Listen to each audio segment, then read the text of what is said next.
Hi there. My name is Hameed Asghar, and on behalf of Institute of Freelancing, I welcome you all. The sequence of lecture relates to the tools for CorelDRAW, and we are discussing one by one each and every tool. And today we are going to discuss the drop shadow tool from where you can get, that is under this blend tool. The third and the fourth option is the drop shadow. And drop shadow, in fact, what it do is it applies shadows behind and below the object. So once you select any of the object first, for example, I click on this, either I click on this, either I click on this, right? Whatever the things you are interested, apply the shadow, you have to select it first. For example, that is my object, and there are plenty of presets which are already available. You have to choose either one of them, or you have to apply this drop shadow manually by with the help of your mouse. So let me go and first show you the pre list.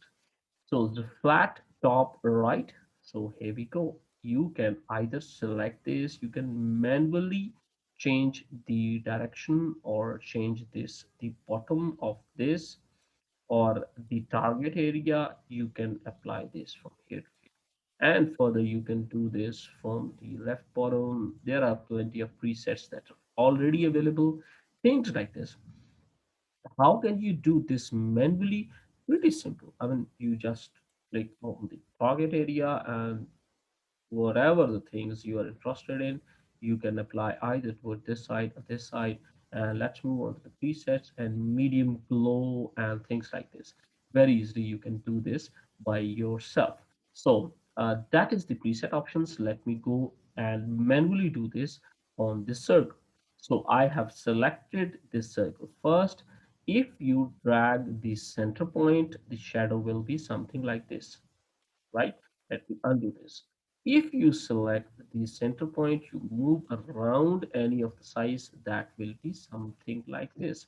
And further, if you are interested to move from this line item, it will be something like this, correct? And if you move something like from this corner, the shadow will be something like this.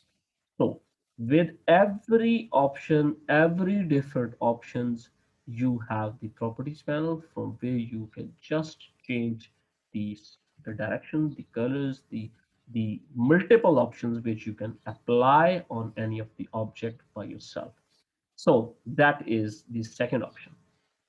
The third, once you select the text, for example, and you select the simply the center point, and now we are going to create a shadow manually, then you can just simply click here, and here is the color which you can apply as in your shadow. For example, we are interested in red type of shadow, maybe something like a bluish, and have a look at this. That's the bluish type of shadow that is available.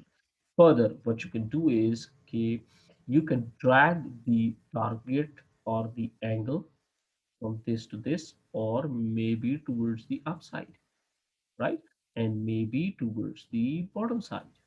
And not only this, what you can do is, there's another very interesting thing, and that is the center line. Let me click, drag it to the from the center line to the end of this. That will create a shadow a little bit more visible.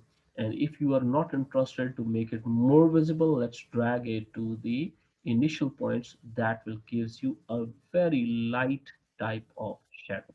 So further, you can go and play with the properties panel. There are pretty much simple options.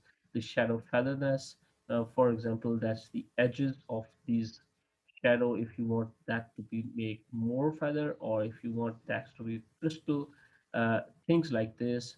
So this will in fact allows you the featherness to decrease or to increase. If you just do not want the featherness should be feather, so simply go and place it manually 0, or you can do is, let's make it to 12% or maybe to 20%. That will give a little bit featherness add.